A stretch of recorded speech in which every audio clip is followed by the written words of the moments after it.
This is King Judah 23 of the Judah Life Podcast, and you watching the Empire Network.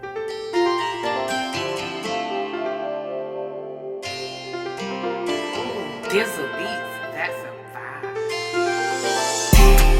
I don't ever slow up, no I don't take shit. I got no love for the fakeness. If you wanna play tough and wanna hate this, I'll always show up. I don't ever slow up, no I don't take shit. I got no love for the fakeness. If you wanna play tough and wanna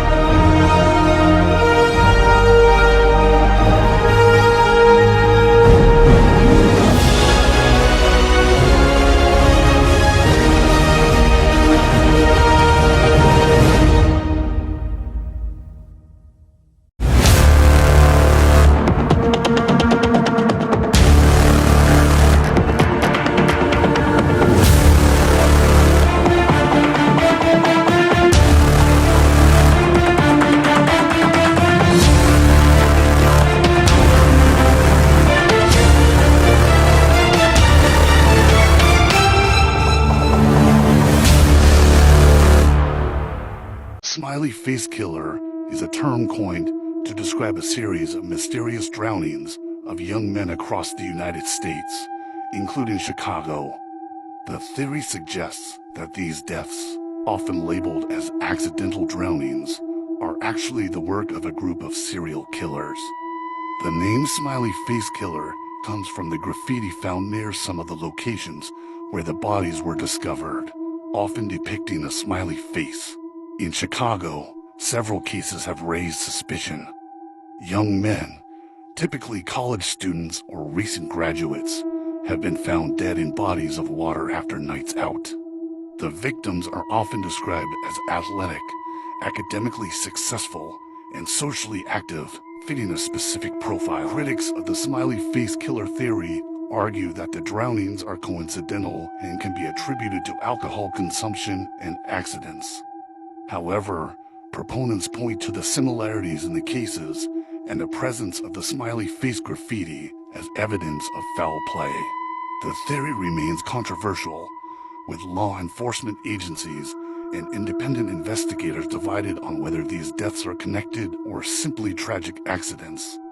Regardless of the cause, the mysterious drownings continue to be a source of intrigue and fear in Chicago and other cities across the country.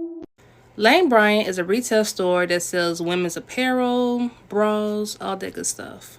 It started off as a normal day on February 2nd, 2008 at the Lane Bryant in Tinley Park, Illinois.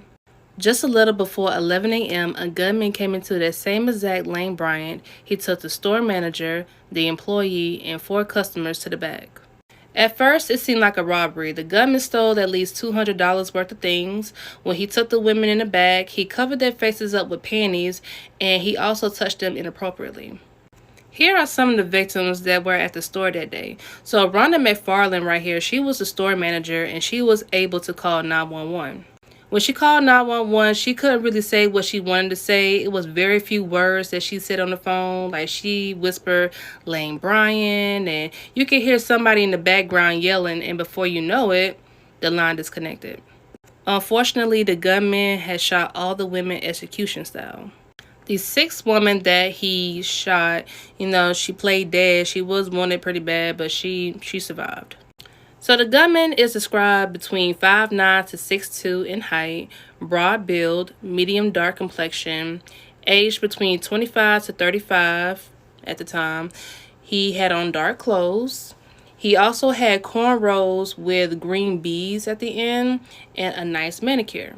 Now, this had people questioning, was this really a guy? Maybe it was a woman.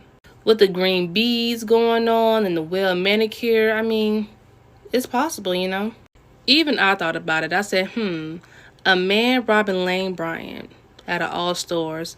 But I don't know, anything is possible these days. There were reports of suspicious cars in the area. They even had a suspect, but he was cleared. So unfortunately, the police had little to go on with unsuccessful leads. To this day, the Lane Bryant murders remains unsolved. What do you guys think about this case? And I'll be back to do more true crime videos for you guys. All murders was the first time in American history that terrorism actually reached into American homes and showed us how vulnerable we really are. The nation's trust in its favorite painkiller was about to be destroyed. On September 29, 1982, a young girl named Mary Kellerman, she was 12 years old, went to her parents' bedroom, complaining that she wasn't feeling very well. Her parents gave her an extra-strength Tylenol capsule and sent her back to bed. By lunchtime, she was dead. That same day, a 27-year-old woman from nearby Winfield, Illinois, took 2 capsules for a headache. She died within hours. A 27-year-old suburban Chicago man was the next to die, followed quickly by his 19-year-old wife and 25-year-old brother.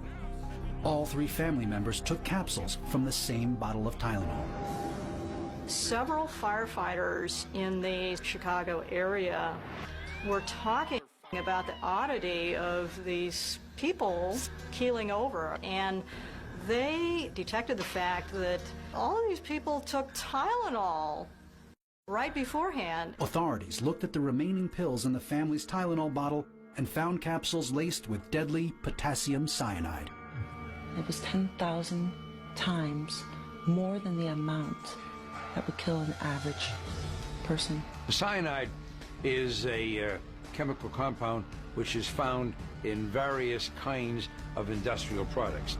It basically shuts down the metabolic machinery of all your cells. You can ingest cyanide and be dead in seconds to minutes. Meanwhile, the makers of the pain reliever, Johnson & Johnson, issued a recall. Johnson & Johnson felt that their number one responsibility was to the consumers, even to the point of withdrawing all of the products from the shelves in the Chicago area, actually nationwide, so that any risk would be removed. But the death toll kept rising. 7 victims in just 72 hours. Almost from the start, police ruled out a manufacturing problem with the medication.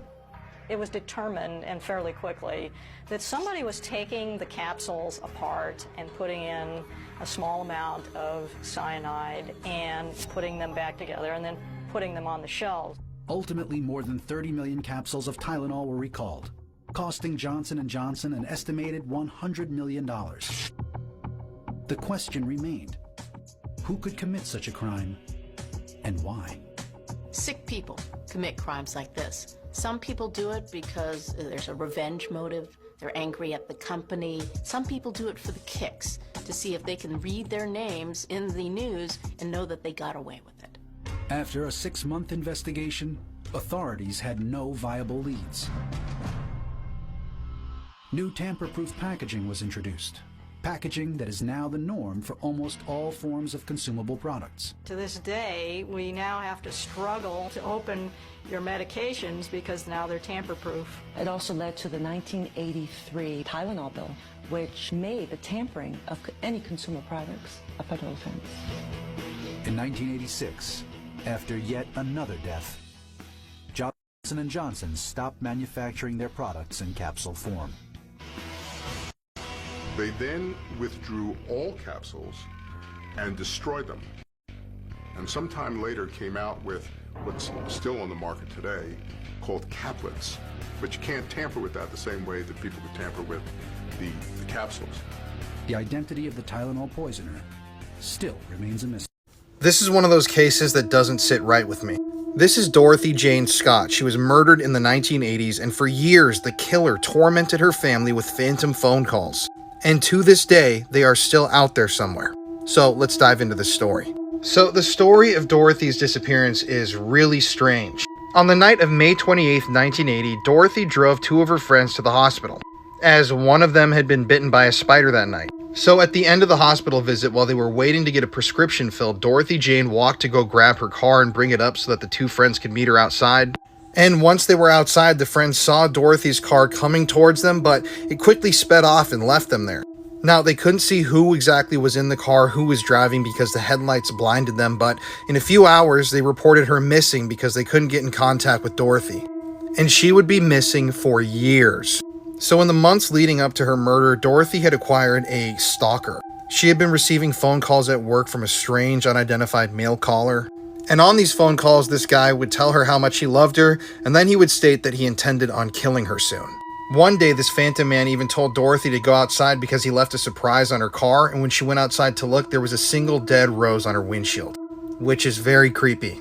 On one of these particularly gruesome phone calls, the caller even stated that he planned on abducting Dorothy and chopping her up into little bits so that no one would ever find her. So these phone calls obviously terrified Dorothy, and in the week leading up to her disappearance, she started taking karate lessons. Okay, so let's flash back to the night that Dorothy disappeared. Remember, her friends were waiting for her outside of the hospital when they saw her car speed by them, but they couldn't see who was inside the vehicle. At around 4:30 a.m. that morning, 5 hours or so after they saw her car speeding away, the car was found abandoned in an alleyway 10 miles from the hospital, and it was on fire, which torched all evidence that could have been in the vehicle. So Dorothy would be missing for years, 4 years in fact. But it only took 1 week after her disappearance for the killer to start calling her own parents. So about every Wednesday afternoon for a period after Dorothy went missing, this caller would call her parents and say the strangest things. He would tell them things like, "I have her." He would also claim that he was the one who killed Dorothy. He was basically tormenting her parents and saying that he knows exactly where she is and what had happened, but he was never going to tell them. Now, 4 years later, this was going on for 4 years, in April of 1984, this caller once again called Dorothy's family, but instead of her mom picking up the phone that night, her dad did. And after her dad picked up the phone calls completely stopped. That is, until a few months later. Now, in August of 1984, a construction worker would come across a set of bones that belonged to a human and a dog.